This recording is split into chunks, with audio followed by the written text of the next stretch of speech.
오늘 우리에게 주신 하나님의 말씀은 창세기 32장 24절에서 26절입니다. 제가 가진 성경으로는 구약 50페이지입니다. 제가 성경을 받들어 봉독하겠습니다. 야곱은 홀로 남았더니 어떤 사람이 날이 새도록 야곱과 씨름을 하다가 자기가 야곱을 이기지 못함을 보고 그가 야곱의 허벅지 관절을 치매 야곱의 허벅지 관절이 그 사람과 씨름을 할 때에 어긋났더라. 그가 이르되 날이 세려하니 나로 가게 하라. 야곱이 이르되 당신이 내게 축복하지 아니하면 가게 하지 아니하겠나이다. 아멘, 아멘, 아멘.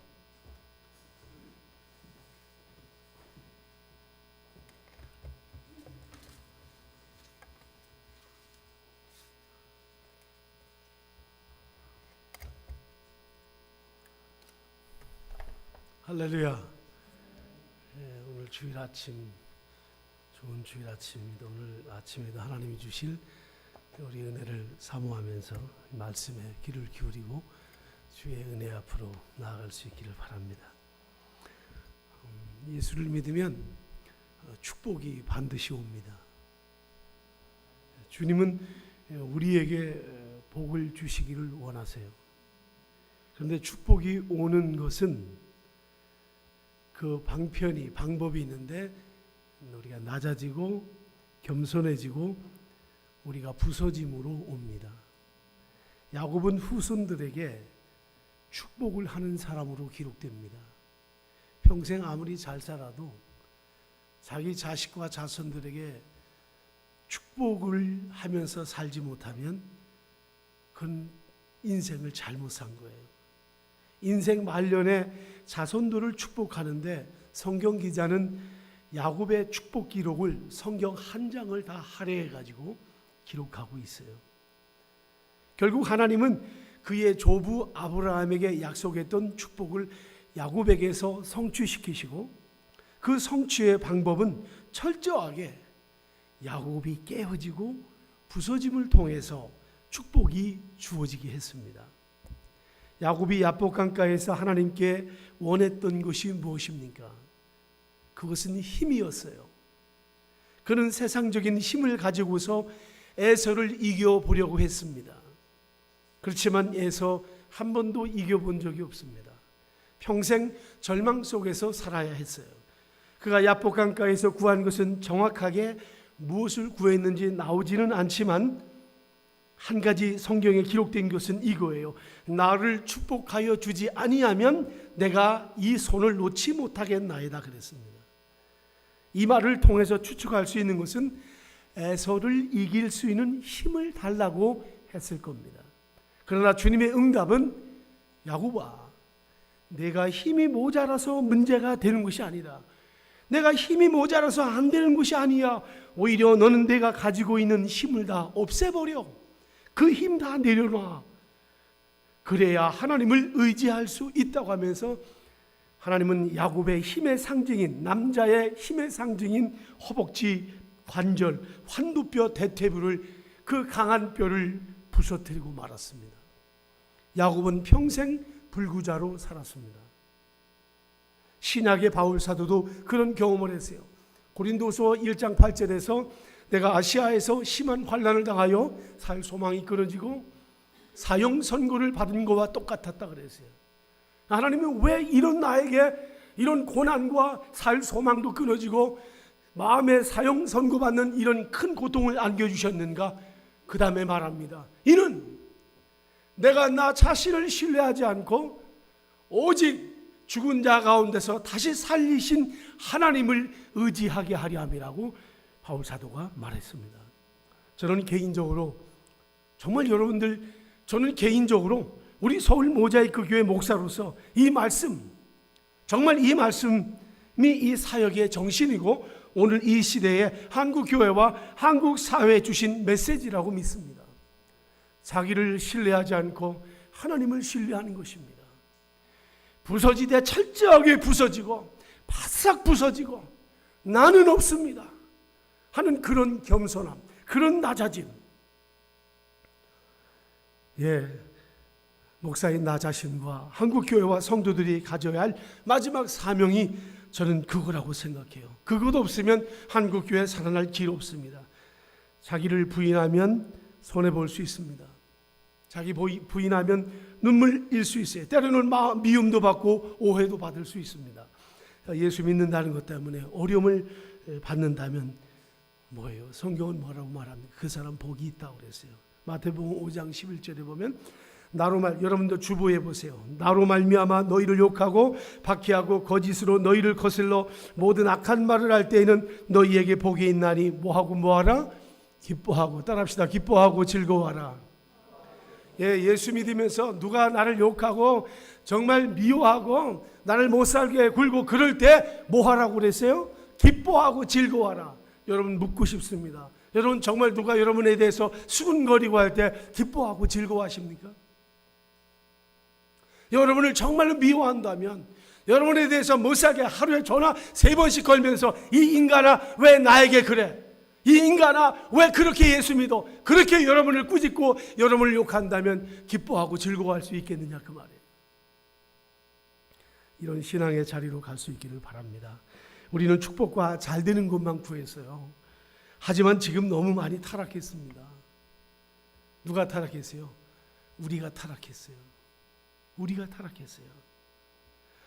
예, 어느 교회 주일 예배 대표 기도회 어느 장로님이 이런 기도했어요. 주여, 우리 교회 모든 성도들이 다 큰 거부가 되게 하여 주옵소서. 이게 우리 한국 교회, 한국 기독교의 모습입니다. 축복은 하나님을 섬기고 따른 결과이지 축복을 섬기면 축복 자체가 우상이 되고 맙니다. 복을 받고 타락하는 이유는 복을 주신 하나님을 믿고 감사하는 것이 아니라 그분이 주신 복을 더 좋아하기 때문입니다. 그것을 하나님을 이용하는 죄가 더 부과되는 거예요. 사도행전 1장 8절에 성령이 임하면 너희가 땅끝까지 이르러 내 증인이 된다 말씀하셨잖아요. 그런데 우리는 증인 되기를 싫어합니다. 전도하기 싫어합니다. 지난 주간 여러분 전도하셨습니까? 지난 주간 누군가에게 복음을 전해봤습니까? 죽어가는 생명에게. 그런데 우리는 은사만을 원하고 하나님 뭐 잘 되는 것만을 기대한다 그 말이죠. 여러분 그게 미혹입니다. 여러분은 다 미혹당하고 있는 거예요 지금. 성령의 은사를 구하는 사람 대부분 보면 누구 때문에 성령의 은사를 구하는가? 다 자기 자신만을 위해서 구하는 거예요. 예, 그래서 많은 은사에서 사탄의 역사가 동시에 일어납니다.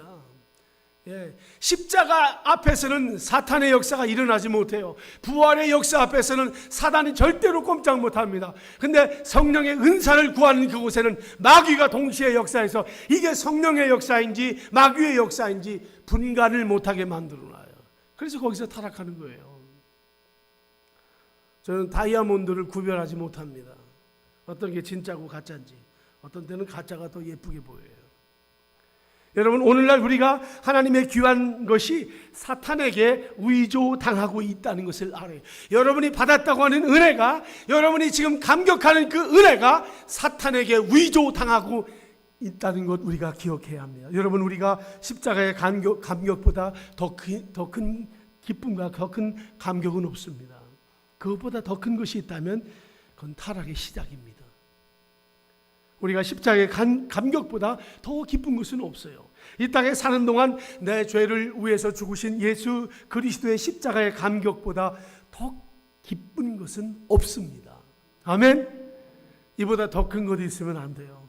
그건 여러분 우리가 십자가 은혜 버리기로 작정한 겁니다. 십자가의 은혜의 기쁨에 어떤 것을 더 덧붙일 수 없는 거예요.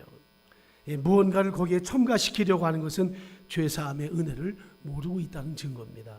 2000년 전 교회 역사에 예수께서 나를 위해 십자가에서 죽으신 것을 아는 순간 바울 사도처럼 내가 가난하나 부하나 그런 것에 영향을 받지 않는다 그랬어요. 여러분들이 그런 자가 되기를 축원합니다.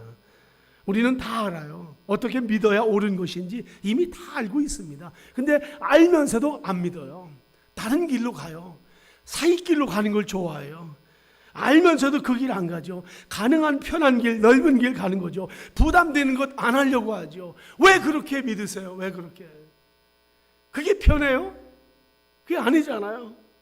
사랑하는 여러분, 넓고 편한 길 아니에요. 좁은 길, 주님이 십자가를 지고 골고다를 향하신 그 길을 걸어가는 자들이 되기를 간절히 바라요. 십자가의 감격보다 세상의 부와 성공에 더 감격하는 자는 타락하고 맙니다. 반드시 타락합니다. 여러분, 놀라지 마세요. 세계 최대 미혹이 한국 교회에서 일어나고 있다는 걸 아십니까? 잘되고 성공하고 출세하고 세속적인 즐거움이 십자가에서 주어지는 구원의 기쁨을 파묻어버리고 있습니다. 지금도 지구촌의 70% 이상이 신앙의 환난을 겪으며 핍박을 받으며 예수 전하다가 목숨을 버려야 하는, 그 목숨을 아까워하지 않고 순교하는 이들이 많은데 적어도 70% 나라가 그렇게 되고 있어요. 얼마나 위험한지 아십니까? 70% 이상이 지금도 마음 놓고 신앙생활할 수 없는 나라들이에요. 하지만 우리는 너무 편하잖아요. 우리나라가 그렇습니다. 남들은 예수님 때문에 순교당하는데 우리는 순교는 고사하고 예수님 오히려 배반하고 예수님을 배교하고 있습니다. 여러분, 속지 말아야 돼요. 여러분, 십자가만이 완성된 사역입니다. 그래서 하늘의 천사들도 영원토록 천상에서 찬양하는 것은 죽임당한 어린 양을 찬양하는 것이지 성령의 은사를 가지고 병 고치고 예언하고 능력 행하는 사람을 찬양하라고 한 곳은 한 군데도 없어요. 우리는 그런 데서 빠져 있잖아요. 그런 거 너무 좋아하고. 성령은 주님을 사랑하는 자에게 부어주십니다. 성령도 우리의 목표가 아니에요. 성령이 증거하는 것은 못 박히신 예수 그리스도 한 분뿐입니다. 바울 사도는 고린도에서 나는 십자가에 못 박히신 그리스도 외에는 아무것도 알지 않기로 작정했다고 고린도전서 2장 2절에 말합니다. 여러분, 같이 한번 다 같이 읽겠습니다. 주부를 보면 성경 구절이 늘 나와요. 다 같이 읽습니다. 고린도전서 2장 2절. 내가 너희 중에서 예수 그리스도와 그가 십자가에 못 박히신 것 외에는 아무것도 알지 아니하기로 작정하였습니다. 아멘. 고린도 교회만 이렇게 썼어요. 왜 그렇습니까? 고린도 교회는 은사교회예요. 은사를 자랑하고 은사 때문에 시끄러운 교회예요. 예, 은사 자랑, 성령의 은사를 자랑하는 교회였어요. 진실로 성령을 따랐다면, 성령의 은혜를 받았다면 십자가에 못 박힌 예수 그리스도를 말하지 않을 수 없는 거죠. 전도하지 않을 수 없는 거죠. 근데 자꾸 다른 것을 말한다 그 말이죠. 오늘날 은사는 전도를 못하고 자기만 추구하게 만듭니다. 그게 미혹이에요. 여러분, 모르시겠어요? 이 정도는 알고 있는 거죠. 이 세상에는 세상 죄를 지고 가신 예수님, 하나님의 아들이 죽었다는 것보다 더 위대한 것은 없습니다. 요한계시록에 승리한 자는 성령을 따라 산 자가 아니에요. 어린 양을 따라 산 자입니다. 바울 사도는 아시아에서 심한 환난을 당해서 살 소망도 끊어졌어요. 이것을 고린도 교회 성도들이 꼭 알고 기억해 달라고 고린도 후서 1장 8절에서 말하고 있습니다. 바울은 아시아에서 깨지고 부서졌어요. 그는 거기에서 사형 선고를 받은 사람처럼 희망이 사라진 것을 알았어요. 그때 자기 자신을 신뢰할 수 없는 존재라는 것 알고 죽은 자 가운데서 다시 살리신 하나님을 의지하는 은혜의 자리로 돌아갔습니다. 바울의 야복강은 아시아였습니다. 거기에서 그는 소망이 사라지고 사형 선고를 받은 자와 같았다. 그런데 거기서 깨어집니다. 많은 사람들이 자기 판단을 신뢰합니다. 판단에 앞선 사람은 못 참고 뛰어들죠. 못 참고 뛰어들어요. 그러니 실수하는 거예요. 자기 판단에 앞선 사람은 반드시 실수합니다. 인간은 자기가 잘못될까 봐 좀 나중에 조금 있다가 하면 좋은데 그거 견디지 못해서 기다리지 못해서 뛰어들었다가 모든 것을 엉망으로 만들어 놓는 거예요. 축복이 무엇입니까? 성경에서 축복은 이 땅에서 자신의 힘을 내려놓는 거예요. 자신의 힘을 내려놓는 것입니다. 자신의 힘을 잃어버리는 거예요. 예수님 그랬어요. 나는 스스로 취할 권세도 있고 버릴 권세도 있다 그랬어요. 여러분, 우리는 취할 권세만 하나님께 달라고 하잖아요. 하나님, 나 버릴 수 있는 힘을 주세요. 잃어버릴 수 있는 힘을 주세요. 내려앉을 수 있는 힘을 주세요. 우리가 이런 기도 못 하잖아요. 이런 기도 해보셨어요? 이런 기도는 안 하잖아요. 힘을 달라고, 능력을 달라고, 세상을 제패하는 능력을 달라고, 1등하게 해달라는, 붙게 해달라는 달라, 이런 기도를 하지만 떨어져도 실망하지 않고 하늘을 보게 하여 주옵소서, 바짝 낮아지게 하시는 하나님의 원리를 깨닫게 해 주옵소서. 이런 기도는 우리가 못하잖아요. 한쪽으로. 그러니까 우리가 미신과 똑같아요. 예수 믿어도 구원파하고 우리가 다른 게 뭐가 있어요? 어쩌면 구원파만도 못할 거예요. 예수 제대로 믿어야 합니다. 바르게 믿어야 돼요. 잘못 믿어도 괜찮아요. 잘한다는 건 기준이 아니에요. 돈이 많고 힘이 있으면 남보다 잘할 수 있습니다. 없으면 못하는 거예요. 그게 기준이 아니에요. 그러나 바르게 하는 것은 누구나 할 수 있는 거예요. 바르게 하는 거예요. 배웠던 배우지 않았던, 많이 가졌던 많이 갖지 않았던 바르게 하는 것. 여러분 신앙이 그 자리로 갈 수 있기를 바랍니다. 네. 자신의 힘을 잃어버리는 거예요. 자신의 힘을. 이 아멘 안 해. 죽어도 이런 때는 아멘 안 해. 아멘 못하죠. 예. 믿음은 자신의 힘을 잃어버리는 겁니다. 잃는 거 싫어서. 내가 왜 그걸 왜 잃어? 난 그런 거 잃을 수 없어.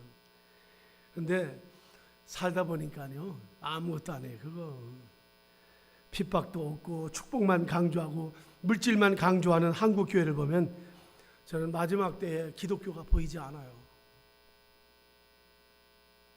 여러분 지금 우리 시대는 로마 시대의 기독교의 핍박보다도 더 어려운 시대에 살고 있어요. 뭐 편한 거. 핍박이 있으면 기도하고 근신하고 깨어 기도라도 할 텐데 핍박도 없고 다 편한 복음이 되다 보니까 성경의 가르침이 가슴에 들어가 찰 구석이 없는 거예요. 공간이 없어요. 안 받아들이죠. 여러분 사랑하는 모자이크 교회 우리 성도 여러분, 어린 양이신 예수께서 우리를 어디로 인도하시든지 그 어린 양을 따라 살아가는 저와 여러분들이 되시기를 바랍니다. 여러분 마지막 날 주님 앞에 설 때 우리가 뭘 보고 주님께서 나에게 상을 주실 것인가? 여러분에게 뭘 보시고 주님이 나에게 상을 주실 것인가? 이 땅에서 잘 먹고 잘 사는 것일까요? 그것만이 전부라면 우리는 부끄러운 겁니다. 1955년 네덜란드의 한 젊은 선교사 브라더 앤드류가 저 폴란드에 가서 공산권이었던 폴란드에 가서 성경을 가지고 복음을 전했습니다. 어느 날 기도하는 중에 하나님께서 이제 너는 러시아로 가거라. 아무도 가지 않는 공산국가인 러시아 선교를 향해서 떠났습니다. 그는 목숨을 걸고 갔어요. 공산주의가 맹위를 떨치던 러시아에 도착해서 놀랍게도 그는 일단의 신앙을 지키는 그런 믿음의 사람들을 만나게 됩니다. 그들의 집회에 가서 모임에서 설교 부탁을 받았어요. 그때 한 사람이 이 선교사 브라더 앤드류에게 이렇게 질문했습니다. 여기까지 와준 것은 감사하지만 한 가지 제가 물어볼 것이 있습니다. 당신이 예수를 믿고 예수님을 위해서 포기한 것이 있으면 한번 이야기해 주십시오. 라고 그렇게 질문을 했어요. 설교하기 전에. 그런데 이 선교사 브라더 앤드류가 아무리 생각을 해봐도 자신이 예수님을 위해서 포기한 것이 없더래요. 자유로운 네덜란드에서 그는 온통 받은 것만 있습니다. 공부도 하고 부모 사랑도 받고 또 재산도 많이 모으고 다 받은 것밖에 없더래요. 그러면서 그런 우물쭈물하는 사이에 그 러시아 그 지하 교인들이 다시 앤드류에게 이런 질문을 했습니다. 이런 말을 했어요. 형제는 우리 지하 교회에 와서 설교할 자격이 없습니다. 우리는 다 잃었습니다. 가족도 잃었고 직장도 잃었고 사업도 잃어버렸고 사회적 보장도 다 잃어버렸습니다. 하지만 우린 천국에서 우리가 부유한 자가 될 것입니다. 이 말을 듣고 이 브라더 앤드류가 그 자리에서 무릎을 꿇었다고 그래요. 그러게 이렇게 부탁을 했어요. 기도하면서 여러분 오늘 나도 나를 다 내려놓을 터이니 이제 여기에서 다시 여러분들이 여러분의 교회가 나를 파송해달라 그랬어요. 그래서 그때부터 공산권에 가서 복음을 전하고 그 후에 곧바로 그는 이슬람 선교를 위해서 평생을 바치기로 마음먹고 지금도 이슬람 선교를 위해서 사역하는데 그가 만든 선교회가 오픈도어라는 선교회예요. 그분의 이론이 있어요. 모든 길은 열려 있다. 모든 길은 열려 있다. 여러분, 세상이 다 닫혀 있는 것 같아도 우리가 복음 전하기로 마음을 먹으면 닫혔던 것도 열려지는 이런 역사가 있습니다. 그런 사명을 갖는 거예요. 이것이 세상을 이기는 정신적 기독교입니다. 우리나라에 근대에 영향을 끼친 종교 가운데 기독교가 단연 1위입니다. 그런데 오늘날 한국 교회가 예수님을 그냥 놓쳐버리고 말았어요. 교회 안에 보여져야 할 그리스도가 보여지지 않고 드러나야 되고 증언되어야 할 예수님이 보이지 않아요. 목사만 보이고 장로만 보이고 권사만 보이고 집사만 보이고 사람만 보이는 거예요. 한마디로 인간이 판을 치는 곳이라 할 수 있어요. 그러나 더욱 두렵고 떨리는 것은 이런 상황에서도 이런 것을 어렴풋이나마 그리고 마음으로 느끼면서도 마음을 찢고 기도하는 사람들이 많지 않다는 거예요. 옛날 같으면 이런 어려운 시대를 보면서 그저 며칠씩 몇 날씩 금식 기도하고 철회 기도하는데 기도하지 않는 거예요. 안 믿는 사람들과 조금도 다를 바가 없습니다. 나는 한국교회의 이러한 성공주의와 물질주의가 마치 주님이 가장 원하시는 것처럼 여기는 우리 한국교회, 오늘 한국교회가 만들어내는 이런 거짓 복음 때문에 얼마나 두렵고 가슴 아픈지 모르겠어요. 그런데 더 놀라운 것은, 더 가슴 아픈 것은 전 세계의 수많은 기독교 지도자들이 한국교회 부흥을 배우겠다고 찾아오는 것을 보면서 성공주의와 물질주의, 이것이 복음이라고 가르칠까 봐 정말로 걱정이고 걱정이에요. 잘못하면 한국교회가 전 세계에 미혹을 퍼뜨리는 나라가 될 수 있습니다. 두렵습니다. 정말 두렵습니다.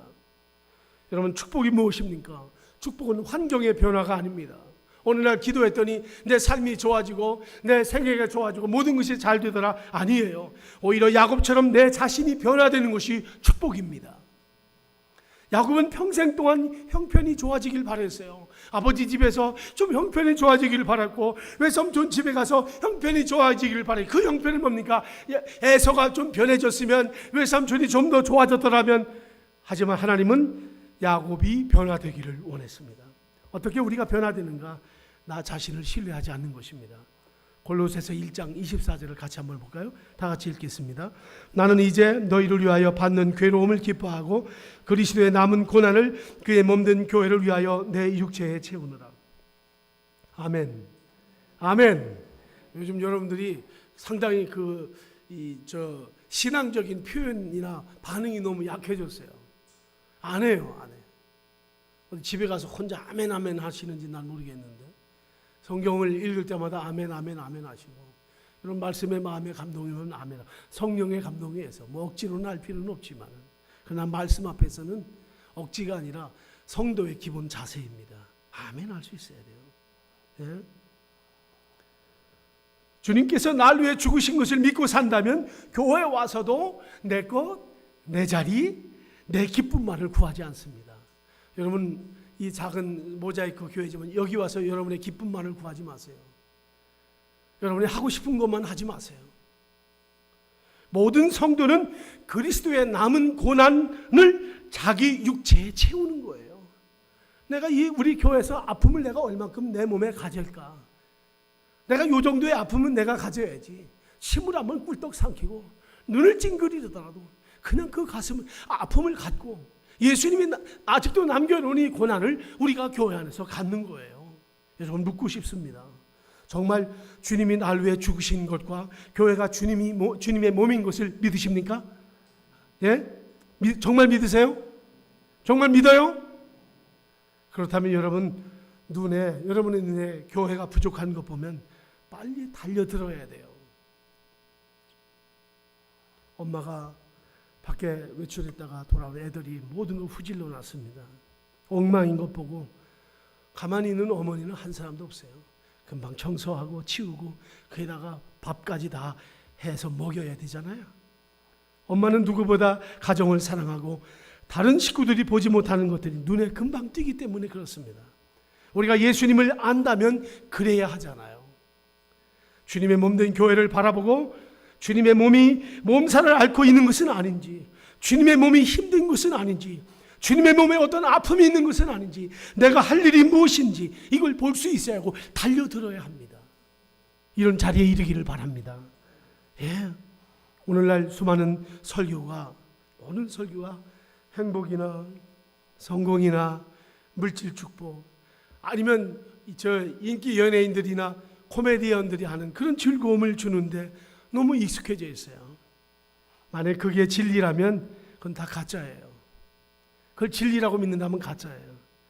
요한계시록 20장을 보면 그날에 예수님이 우리 눈에서 눈물을 닦아주신다고 그랬습니다. 성도는 이 땅에서 예수님을 위해서 흘릴 눈물이 많다는 겁니다. 세상의 사람들이 이기적이기에 불안당 같은 사람들이 힘을 과시하고 큰 소리 치는 이 땅에서 성도들은 주님을 위해서 흘릴 눈물이 많다는 거예요. 그러게 우리는 오늘 웃지 않을 수 있습니다. 이 세속 사람들이 웃는 그런 웃음 안 웃을 수 있어요. 걱정 마세요. 이 땅에서 흘린 눈물만큼이나 주님이 내 눈에서 그 눈물을 씻어주시는 날 우리가 기다릴 수 있습니다. 이게 복음이에요. 이게 복음이에요. 그래서 혹 이해가 안 될 것 같아서 제가 신명기 8장 15절과 16절을 한 번 더 같이 읽겠습니다. 너를 인도하여 그 광대하고 위험한 광야 곧 불뱀과 전갈이 있고 물 없는 간조한 땅을 지나게 하셨으며 또 너를 위하여 단단한 반석에서 물을 내셨으며 네 조상들이 알지 못하던 만나를 광야에서 내게 먹이셨나니 이는 다 너를 낮추시며 너를 시험하사 마침내 내게 복을 주려 하심이었느니라. 아멘. 아멘. 아멘. 여러분, 주님은 이스라엘로 광야를 지나가게 했어요. 무시무시한 광야입니다. 어떤 분은 만나를 먹이셨다고 했더니 그 광야에도 만나 제과점이 있었습니까? 묻더라고요. 광야는 불뱀과 전갈이 있고 물이 없는 곳이에요. 인간의 힘으로는 생존할 수 없는 40년간 그곳을 지나게 한 거예요. 왜 그렇게 했습니까? 딱 하나예요. 너를 낮추시고 너를 시험하사 복을 주시기 위함이다. 너를 낮추고 너를 시험해서 뭘 주기 위함이다? 복을 주시기 위함이다. 여러분, 애굽에서 종살이 했는데요. 종살이 했잖아요. 430년 했잖아요. 근데 더 이상 어떻게 낮춰요? 더 이상 어떻게 낮춰져요? 여러분, 이것은 세상적으로 낮아짐이 아니에요. 주님을 의지하도록 하기 위함입니다. 마치 야곱이 야복강가에서, 바울 사도가 아시아에서 이렇게 당한 이런 고난을 통해서 자기 자신을 신뢰하지 않고 죽은 자 가운데서 다시 살리신 하나님을 의지하게 하신 것처럼 이스라엘 자손이 광야를 걷게 하신 것은 철저하게 낮아져서 시험을 통과해서 복을 주시기 위함이라고 주님이 약속하셨습니다. 여러분, 성경을 잘 보십시오. 하나님은 이스라엘 백성들이 애굽에서 종살이 할 때 낮추신 것이 아니에요. 생각해봐요. 430년 동안 종살이 했는데 낮아지고도 남음이 있겠죠. 그런데 하나님은 그 기간 동안 이스라엘 백성들을 낮추지 않았어요. 어디에서 낮추십니까? 광야에서 낮추시는 거예요. 광야에서 430년 종살이 해도요, 종살이 한다고 겸손해지는 것 아니에요. 저 지하철 바닥에서 거기서 뭐 사업하다가 직장 생활하다가 다 거덜나가지고 거기서 저 노숙자 되어가지고 산다고 해서 사람이 겸손해지는 것이 아니에요. 그래서 낮아지는 것 아닙니다. 사업이 안 되고 힘들고 모든 것이 안 된다고 해서 겸손해지는 것이 아니에요. 하나님이 광야를 통과하게 하실 때만이 거기에서 겸손하게 되고 거기서 낮아지게 하고 그리고 마침내 복을 주신다고 말씀하시는 거예요. 신명기 8장 16절 여러분 한번 보세요. 마지막 보세요. 마지막. 읽었던데 마지막 보세요. 이는 다 너를 낮추시며 너를 시험하사 어떻게 해요? 그 다음 마침 따라합시다. 마침내. 한번 큰 소리로 합시다. 마침내. 여러분, 오늘 마침내의 은혜를 받아야 돼요. 마침내. 이것은 영어로 in your end. 너의 끝에 가서 더 이상 너를 신뢰할 수 없는 그 자리, 더 이상 버틸 수 없는 그 자리, 바로 그 야복 강가에 바로 거기에서 너에게 복을 주신다는 거예요. 인내하시기 바랍니다. 마침내 복이 뭡니까? 마침내 복은 그때부터는 복이 우상이 되지 않는다 그 말이에요. 물질이 우상이 되지 않고 복을 받을수록 주님을 더 의지하는 것, 이것이 마침내의 복입니다. 이제 이게 축복이에요. 내가 축복을 따르는 것이 아니라, 미안한 얘기지만은 여러분 지금까지 큰 복 받지 않은 것 감사하게 생각하세요. 큰 복 받지 않은 것 감사하게 생각해요. 왜 그런지 아세요? 참된 복이 무엇인지 모르고 진짜 어마어마한 복을 받으면 인간이 망합니다. 교만해지고요. 하나님 다 버려요. 주일날 교회 안 오지. 조금만 바빠도 교회 못 오는데 뭐. 안 받아봐서 몰라요? 우리가 원하고 바라고 사모하는 복을 받으면 정말 이 자리에 와서 앉아있을 사람 몇 명이 될지 몰라요. 어쩌면 다 그만둘지도 몰라요. 여러분이 큰 복을 받고 세상이 놀랄 복을 받아봐요. 맨날 방송 3사, 4사에서 와서 인터뷰 맨날 하죠. 방송에 나가야 되고 맨날 시상식에 나가고 상 받으러 나가야 되고 맨날 뭐 무슨 파티 나가야 되죠. 인터뷰해야죠. 주님 다 잃어버립니다. 제가 웃으려고 하는 말이 아니에요. 자신이 원하는 복을 받으면요, 큰일 날 사람들이 많아요. 자신이 원하는 복을 받으면. 여러분, 하나님께 복을 달라고 기도할 때 어떤 복을 달라고 기도해요? 내가 원하는 복 아닙니다. 예, 여러분, 저와 여러분을 광야로 지나가게 하시는 하나님의 섭리를 꼭 기억하시기를 바랍니다. 거기에 복이 있어요. 예, 대한민국에서 최고가 됐다고 한번 생각해 보세요. 와, 힘들어요. 그렇지만은 이미 광야를 지나가고, 이 하나님이 왜 광야를 지나가게 하는지 그걸 아는 사람은 다릅니다. 뉴욕의 그 무역센터 그 기업의 부회장이었던 한국 장로님이 계셨는데, 이분은 이 주말에 여행을 가게 되면, 출장을 가게 되면 반드시 토요일날 저녁에 비행기를 타고서라도 교회에 와서 그 주일을 지켰다고 그래요. 근데 그 주일 지켰다는 거 그 의미도 있지만요, 여러분 중요한 게 뭐냐면 교회가 주님의 몸이에요. 이게 어마어마한 거예요. 예, 교회가 주님의 몸이에요. 예, 그러면 박 목사님은 잘합니까? 혹시 여러분들 물을지 모시면 저도 못해요. 저도 똑같아요. 저라고 뭐 다르겠어요? 그러나 이것이 마음에서 생수처럼 솟아나서 끊임없이 이것이 솟아나면 어떻게 할 수 있어요? 이런 거 얼마든지 이겨낼 수 있어요. 얼마든지 이겨낼 수 있습니다. 예, 그게 뭡니까? 십자가에서 못 박히신 예수 그리스도의 은혜. 나 같은 죄인 하나 살리기 위해서 십자가에서 저주를 받으신 그 그리스도의 은혜, 바로 그것이죠. 이것이 있으면 다른 어떤 것과도 비교하지 않는 은혜를 받을 수 있습니다.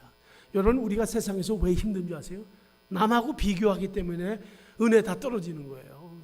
여러분, 비교라는 것, 한번 이 비교의 병이 들어오면 인간은요, 성공해도 문제고 실패해도 문제예요. 왜요? 성공하면 어디에 빠져요? 우월감에 빠지고, 실패하면 열등감에 빠집니다. 여러분, 비교하지 않는 바울의 은혜, 나를 신뢰하면 반드시 비교합니다. 내가 주인이 되면 남하고 비교하게 돼요. 여러분, 남하고 비교하면 얼마나 어려운지 몰라요. 저는 이런 과정을 많이 겪어봤어요. 예, 그걸 겪었기 때문에 오늘 제가 이 모자이크 교회에서 목회할 수 있는 거예요. 제가 과거 저 생각하면 모자이크 교회에서 목회 못할 거예요. 근데 저는 비교 없어요. 예수 안에서 그거 발견했어요.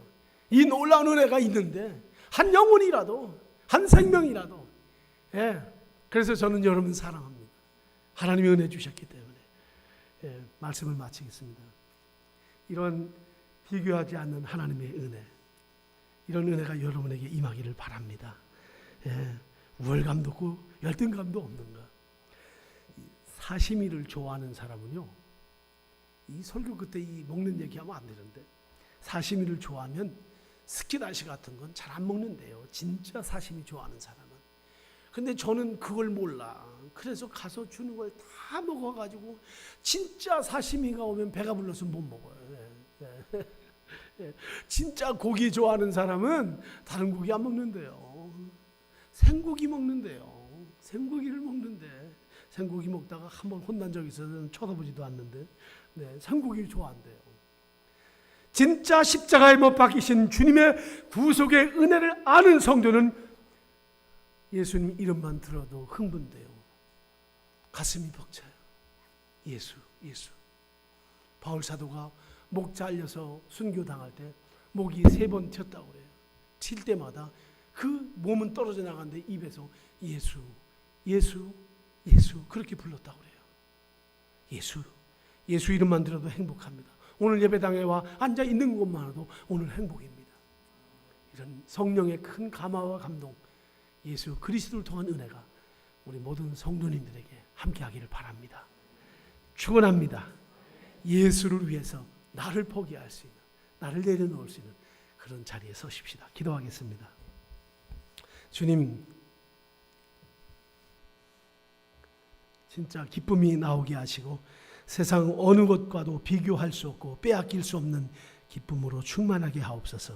십자가에서 주님이 나를 위해 무엇을 하셨는가를 알고 그 은혜를 종신토록 찬양하게 하여 주옵소서. 예수님의